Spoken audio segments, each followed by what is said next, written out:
Well, hello. So glad we get the opportunity to continue our study of the prayers of the Old Testament, looking to our Israelite forefathers to see what is prayer? What is the purpose of prayer? How do we engage in better prayer? How do we become better students of prayer? How do we become better communicators with the Lord? We've got to look at a lot of really good examples, and so we're kind of getting towards the tail end of our series. This is going to be the penultimate video of this series. Yes, I do have to use that word every series now because it's one of my favorites. Today we're going to take a look at a prayer that is a little bit abnormal because it's probably not a prayer that we might directly engage in the way that the person we're going to look at does. But I do think it's a model for prayer that we do need to be probably more in tune with than we might find ourselves today. We're going to take a look at the prophetic book of Habakkuk, which I think is actually essentially one long prayer between God and between the prophet Habakkuk. Habakkuk is a really cool prophet because his book is kind of sort of about a message to the people because he records the message, but it's really a conversation between a prophet and God. It's less so about God speaking to a prophet and more about a prophet actually speaking to God and asking him questions about the way that he works. And so because of that structure, it gives us some really unique understandings of the way that God operates. It gives us some unique understandings of the way that God views things and understands things. And so we're going to kind of dive in and you're going to see what we're talking about here. But the book of Habakkuk opens in chapter 1, after telling us it's Habakkuk the prophet who sees this oracle. He offers this prayer in verse 2 where he says, "How long, O Lord, will I call for help and you will not hear? I cry out to you violence, yet you do not save.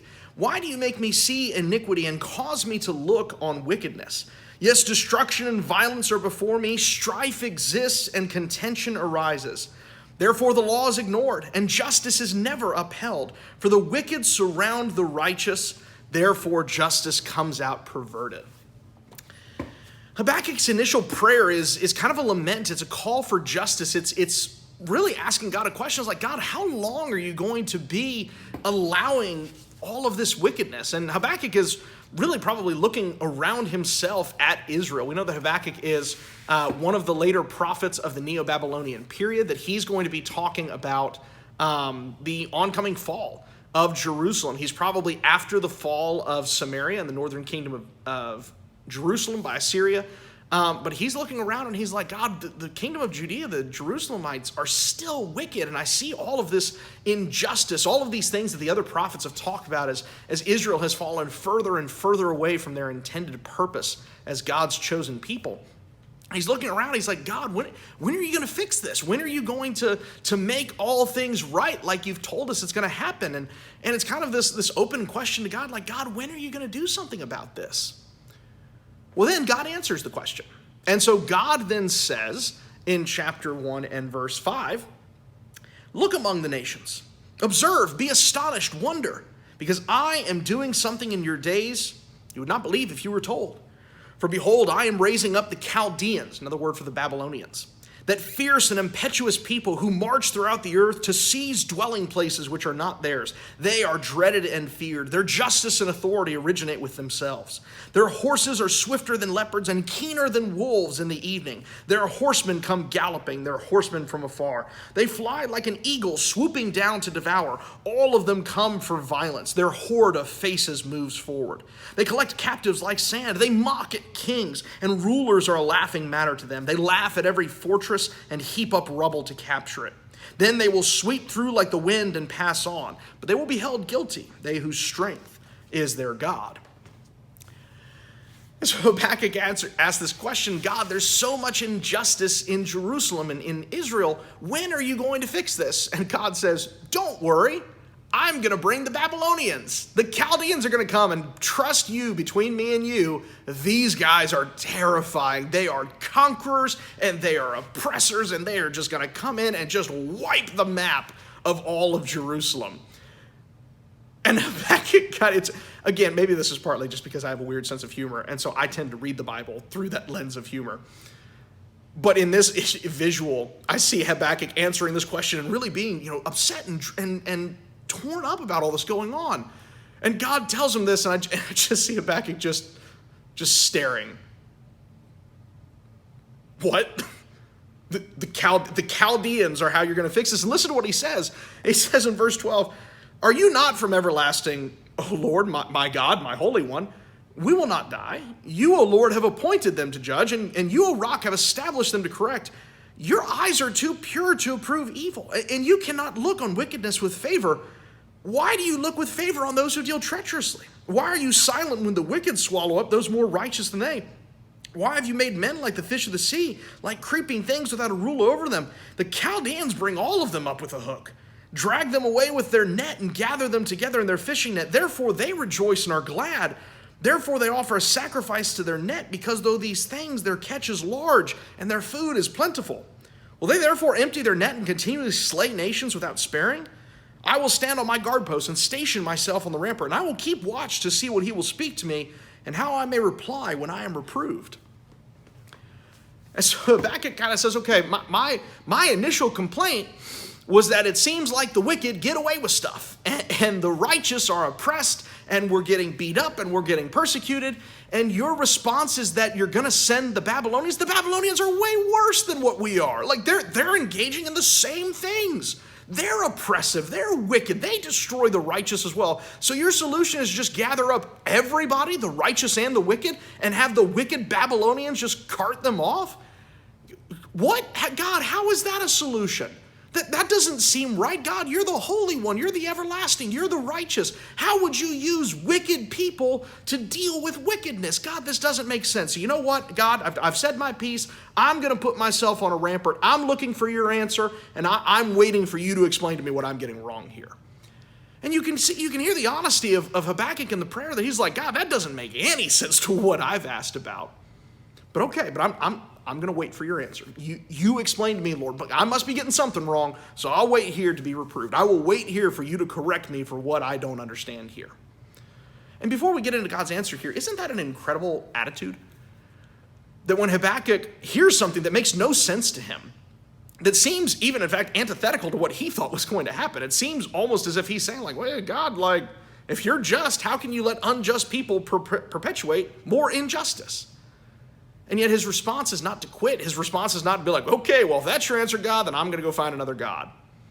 His response is, okay, I don't understand. I don't get that. So I'm going to wait for you to reveal more of your will for me. I'm going to be patient and listen to you. That in and of itself, we get the end of the lesson right there. The goal of prayer is to listen to what God is telling us. Prayer involves us talking to God. But that's not the end goal. The end goal is not the mechanism of us talking to God. The goal of prayer is listening to what God has responded to us with. Are we listening? Do we view prayer as a conversation between God, not a speech of us directed to God, but something that we are waiting to hear the answers of God, that we are looking to receive his answers? Well, Habakkuk does that. He says, I'm going to wait on the ramparts, and I'm going to wait for your response. And so God then responds to him, and it says in chapter 2, or in verse 2, the Lord answered me and said, record the vision and inscribe it on tablets. That's why we have this. Habakkuk's been told, record this, that the one who reads it may run. For the vision is yet for the appointed time. It hastens towards the goal, and it will not fail. Though it tarries, wait for it. For it will certainly come, it will not delay. Behold, as for the proud one, his soul is not right within him, but the righteous will live by his faith. Furthermore, wine betrays the haughty man, so that he is not stay at home. He enlarges his appetite like Sheol, and he is like death, never satisfied. He also gathers to himself all nations and collects to himself all peoples. And so God then continues on to basically explain that, Babylon is also going to face God's justice. Me using Babylon to destroy Jerusalem doesn't mean that Babylon gets a pass. They're a tool that I'm using, and they too are going to be judged.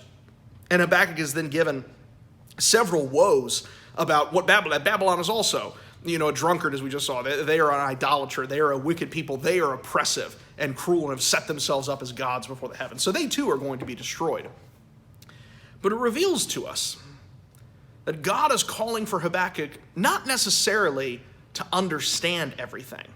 He kind of tells him, don't worry, Babylon will also fall.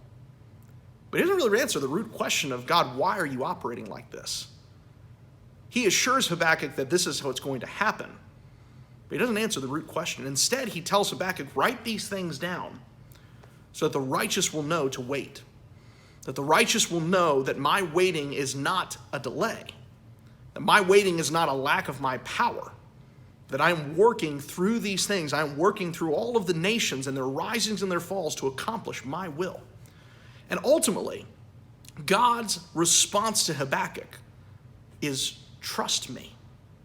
Trust me that even though you are seeing all of this wickedness and you are seeing nations like Babylon swallow up the righteous and the wicked alike, trust that I am behind it, that those wicked nations will also receive their due recompense, and trust that I know what I'm doing. And so then the book of Habakkuk closes out with Habakkuk's final word of prayer. And this, I think, shows us ultimately one of the purposes of this prayer. It says in chapter 3, a prayer of Habakkuk the prophet, according to Shigionoth. It's a poetic form. It's kind of an emotional poem. And so this is essentially Habakkuk's response to what he's heard. Lord, I have heard the report about you, and I fear. O Lord, revive your work in the midst of the years. In the midst of the years, make it known. In wrath, remember mercy. God comes from Teman, and the Holy One from Mount Paran, Salah. His splendor covers the heavens, and the earth is full of his praise. His radiance is like the sunlight, and he has rays flashing from his hand. There is the hiding of his power.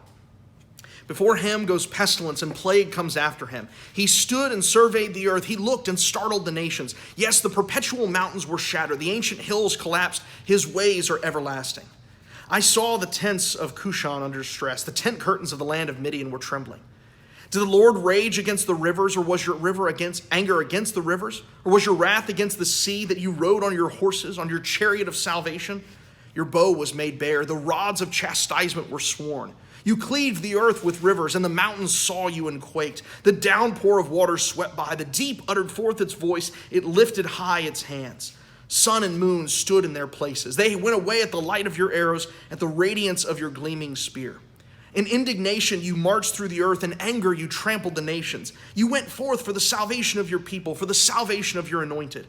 You struck the head of the house of the evil, to lay him open from thigh to neck. You pierced with his own spears the head of his throngs. They stormed in to scatter us. Their exultation was like those who devour the oppressed in secret. You trampled on the sea with your horses on the surge of many waters. I heard, and my inward parts trembled. At the sound, my lips quivered. Decay enters my bones, and in my place I tremble, because I must wait quietly for the day of distress, for the people to arise who will invade us. Though the fig tree should not blossom, there be no fruit on the vines. Though the yield of the olive should fail, and the fields produce no food, though the flock should be cut off from the fold, and there be no cattle in the stalls, yet I will exult in the Lord. I will rejoice in the God of my salvation. The Lord God is my strength, and he has made my feet like hinds' feet, and makes me walk on my high places. Habakkuk concludes his prayer by offering this prayer of both praise and fear, where he describes the terror of the Lord, of the great wrath of God poured out against the rivers. And water in the Old Testament can serve sometimes as this figure of chaos. One of the early images of God is of God calming the raging seas and forcing the seas to separate and bringing land out from it. It's battle imagery a lot of times in the prophets of God conquering the sea.